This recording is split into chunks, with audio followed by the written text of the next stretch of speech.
Hola, it's Joe Pardavila. Thanks for joining me once again for the Forbes Books podcast. And you know, it takes a lot to succeed in healthcare these days, and that's even before the pandemic came our way. Not only do you have to undergo intensive training, but then you have to essentially become an entrepreneur with very little business training. How do you separate your practice from the others? How do you handle the competition in your own specialty? How does one make it? Joining me today is Jad Shalhoub. He's the Executive Director of Advanced Vascular Solutions, one of the top vascular and wound care practices in Florida. Jad, how you doing? I'm doing well. How about yourself, Joe? I'm good, and you know, I want to talk about the American dream because your family is living it. Can you take us way back? And I know you were really, really young, but your family escaped Civil War-torn Lebanon and settled in Vero Beach, Florida many, many years ago. Again, you're young, but what do you remember most about making that transition? Being first generation, I'm raised in a household, where my parents have that experience.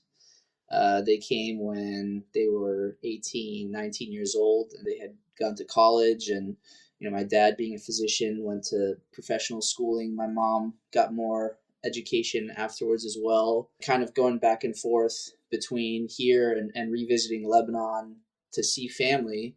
I would say that the transition was a blessing to experience because it provided perspective on the world. It gives you more of a global view. It makes me feel unique. Me, my family, my siblings, and of course, very blessed, very fortunate to be able to live in this country. It gives a special sense of, I would say, patriotism. I mean, everywhere has work to do in terms of policies and government and whatnot, but for the most part, I think that we have a lot to be thankful for here. That's awesome. And you guys ended up in Vero Beach.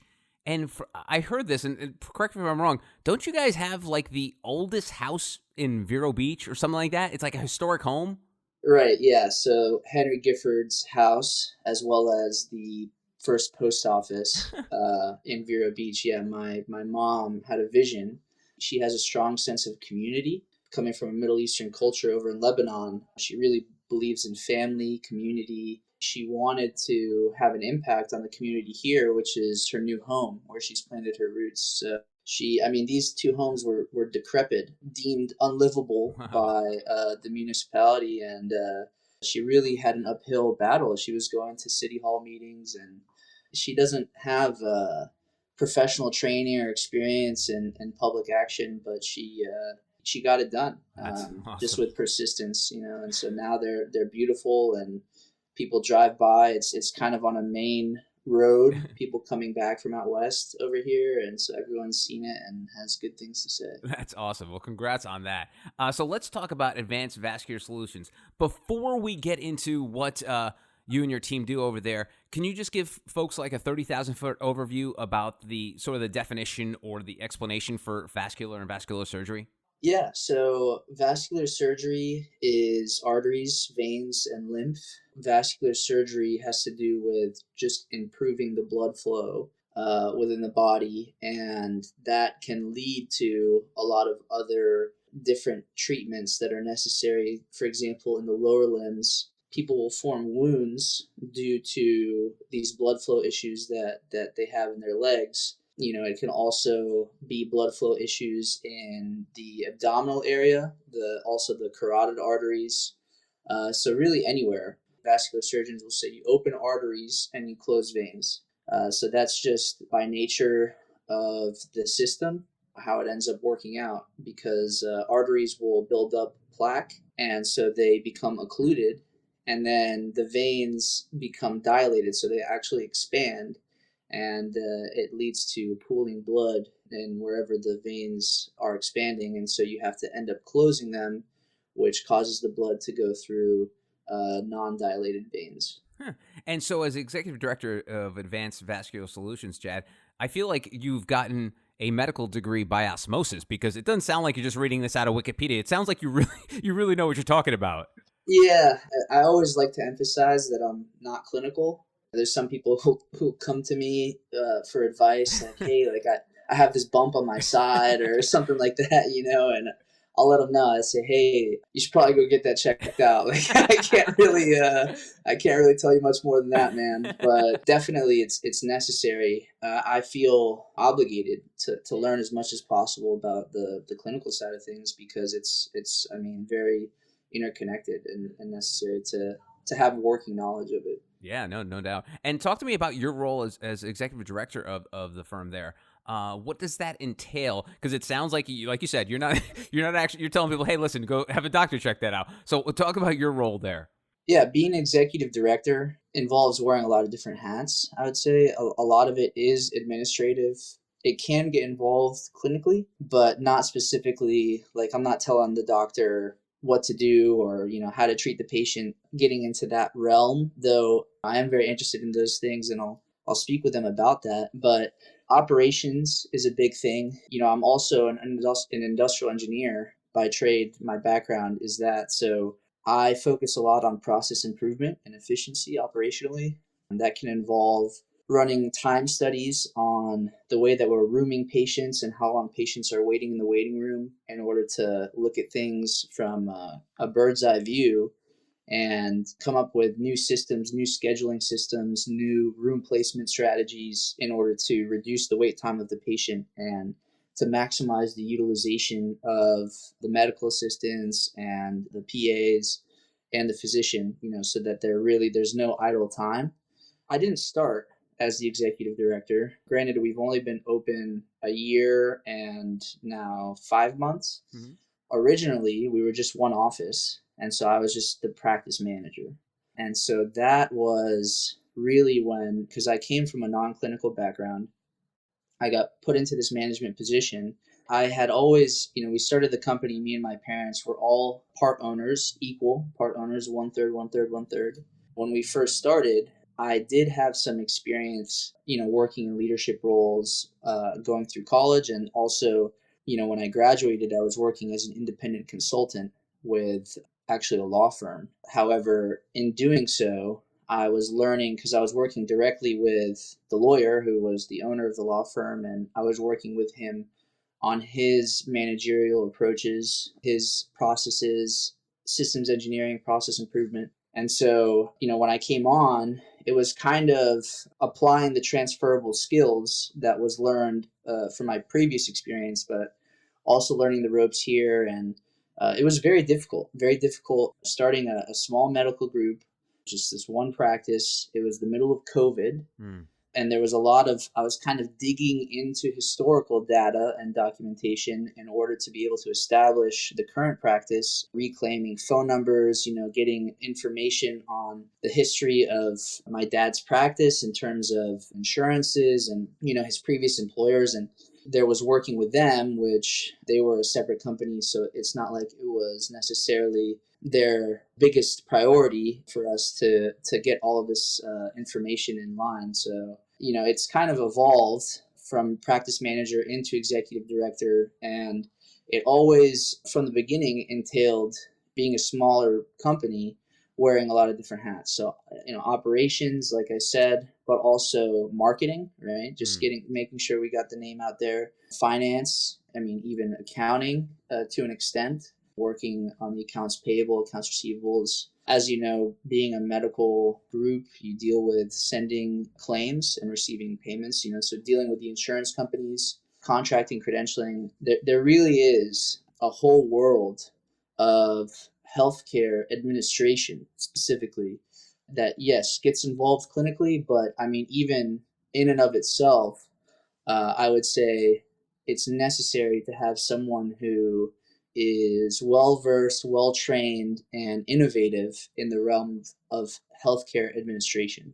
And it's funny, you talk about your history and what brought you here to being a part owner of your firm, and it seems like you had like the operational skills, the hard skills. But one thing that comes up a lot now in conversation, Jad, with a lot of people in the corporate world and even healthcare, is the soft skills. The skills needed, the social skills, communication skills, character skills. How has that development process been for you in making this leap as being a part owner of a company?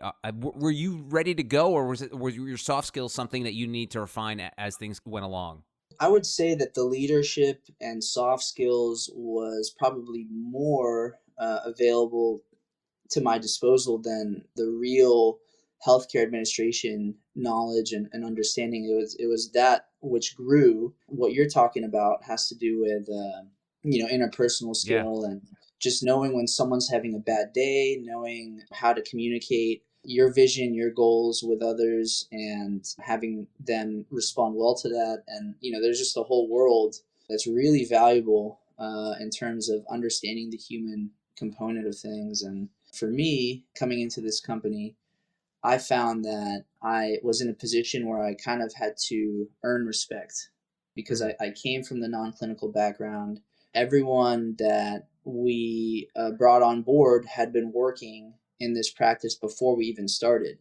We actually, because it was kind of a crazy situation, but the former employer, they knew that the doctor was going to be going into this new venture, and so they actually terminated every member of the staff that was working under him at the time. Wow. We took them under our wing, talking about the soft skills, I guess kind of quelling the concerns. People, it was a time of uncertainty for everyone. Again, the middle of COVID, people they were all terminated, right? They Mhm. didn't. There was this new venture. They weren't really sure that we had what it took to be successful. We were all kind of stepping into it together. I mean, again, like on top of all that, here comes like this new face, right? This young guy hasn't worked in healthcare a day in his life, right? And now we have to call him boss. So that was definitely an experience developing soft skills, building those relationships. And believe me, there was some dynamic personalities that we kind of had to work with. And we weren't necessarily in a position to just be very authoritative. I mean, we really had to rely on everyone and what everyone was bringing to the table. And so we had to, work with people. Hmm. And I want to ask about this because when I speak to founders, owners, CEOs, they always talk about the fact that no one will ever care about the company as much as they do. They may love their job, may love their boss, but at the end of the day, no one will ever. It's like a parent's love for their child or vice versa. You'll never love that person more than you do. How have you been able to sort of make that transition from a role of where you were in other leadership roles and stuff like that, but now you're the owner? This is like in your blood, literally. Is that a tough thing to sort of manage, because knowing that, like, hey, not everyone's gonna be in it as much as you are? Joe, honestly, a big blessing that we had was people were very invested, and they still are, which is amazing. And I think that has a lot to do with the intangibles, which you could say is a soft skill. Mm-hmm. You could also just say it's just character. My dad, being the surgeon, they wanted to get behind my dad. They valued what he did as a surgeon, how he helped people. People really valued the quality of the care that was being delivered, and so they wanted it to succeed. You might have even said that there was like a competition, like who was more invested. Wow. They, yeah, That's very and lucky, Jack. You guys are very lucky with that, because there's only so many good people in the world, and for right. you to be surrounded by that, and it sounds like you're very fortunate with that. Yes, yes, absolutely. We've spoken about it before, and I'm a believer in God and in Jesus, and I just feel like I'm not doing this on my own. All the different factors that kind of come together. Obviously, we do participate and we do have the ability to make choices, make decisions, and to have an impact and to have an effect. But I think the humility comes when we're able to take a step back and realize, wow, there's something bigger than ourselves at work. Hmm. Yeah, no, absolutely. And as a man of faith, I always wonder with folks, is there a way that you have to sometimes separate that? And where I'm going with this is, Jad, like, it's so far it sounds like your team is just fantastic. But, Hmm. in businesses, sometimes things don't work out. And sometimes you either have to break a contract, fire a person. Right. How do those two intertwine? Yeah. And those things have happened. There have been partnerships that have ended. There have been employees who have been let go, and ultimately it was because of performance. Yes, it does kind of pose a difficulty, when you have, again, like interpersonal Yeah. relationships and emotional connections that you have, whether it be a friendship. And ultimately, when these decisions are made, I realize the services that we provide, are for the patients. That's why we're here. That's not to say that we're not also here for our employees or our partners. However, when there's a performance issue that is compromising the quality of the care, if, for example, a mistake is made repeatedly where we aren't able to provide a service to a patient as a result of that mistake, or if we're having issues with communication where it's like something's wrong with the telephones, or the phone calls that are going out to patients are unreliable, all of these things can lead to a serious issue. When you're posed with that decision, I think, I'll say frankly, being a believer, being a Christian, doesn't necessarily mean that you don't have to make tough decisions. And I believe in many cases it's the right thing to do, but it just takes some reflection, some prayer, and ultimately, it's not like I'm ruining someone's career by making decisions like this. Ultimately, you're holding people accountable, which is very Christian, and you're also giving them an opportunity to kind of reflect and think about where they're going to go from that point forward, and how they can improve whatever it might have been, or maybe they belong in a different field, or that's ultimately, that's between them and the spirit. They can always, like, I don't make it personal. I always I reach back out even to people, and I pray for them, honestly. So Well, Jad, it's funny because especially being in the healthcare field, it probably helps you sleep at night, because no matter what these decisions may have on yourself or the people that you may need to let go, at the end of the day, you're all about saving lives and improving the lives of people. So I guess all that other stuff is sort of just like, you could just like let go by the wayside and be like, hey, listen, that's really not what I want to do. It sucks, but the lives of these people are much more important. yeah, I don't want to necessarily say exactly, I guess, what's called the utilitarian view, Yeah. where it's like basically you do what's important for the greater good as opposed to Right. what's right. I think that it's tough decisions, but there's good that comes from it, and it's necessary. I believe in what we're doing here. I think what we're doing is a good thing, and I know that if I don't do it well, and doing it well entails making these decisions, that it will cease to exist. So, in the interest of doing it well and growing and keeping things alive, that's when these decisions are made. And we mentioned the pandemic a couple times in this conversation, Jad, and Florida has had, might I say, an interesting way of handling COVID-19. So can you tell me what it's been like on the ground working in the medical field during the pandemic, and what what kind of changes you've had to endure, what kind of closures? Can you just give me just sort of like a recap on the last year and a half for you guys? Yeah, I mean, it's been crazy, honestly, but we've had to make the proper protocols and decisions in order to make sure that everyone stays as safe as we can make them throughout these times. Different states have made different decisions in terms of quarantines and what is determined essential service. Oh, speaking to that, Jad, vascular surgery, because I know a lot of hospitals and medical groups, they put the kibosh on elective surgeries at the beginning of the pandemic. Do they consider vascular an elective surgery, or were you guys able to do surgeries during those early days? There are some vascular surgeries that are essential, Okay. and there are some that are elective. It depends on the severity, and also the location as well, which vessel is occluded or which vessel is diseased. Got it. So that's what you dealt with. You basically had to have, your team had to be like, this one we have to do now, this one we could push off, 2 or 3 months. That sounds like it was like an everyday occurrence for you guys there. Yeah, for a clinician, it's black and white. They know what is essential and what's elective. They don't necessarily have to take too much time to think about it. However, in Florida, the elective procedures were postponed really only for like a month or Oh, two. okay. Yeah. Yeah, I mean, we had all the patients wear the masks, and we were very vigilant in terms of wiping things down, spraying things down. We don't have to see any patients who are actively symptomatic. So, we would tell patients, if you have symptoms, stay home, and 99% of them would comply. And the 1% who would come in, you take their temperature, they'd have a fever or they're coughing, sniffling, whatever. And we would tell them that they shouldn't be here. And then we reschedule their appointment and they would go home. Our patient population it's a geriatric population.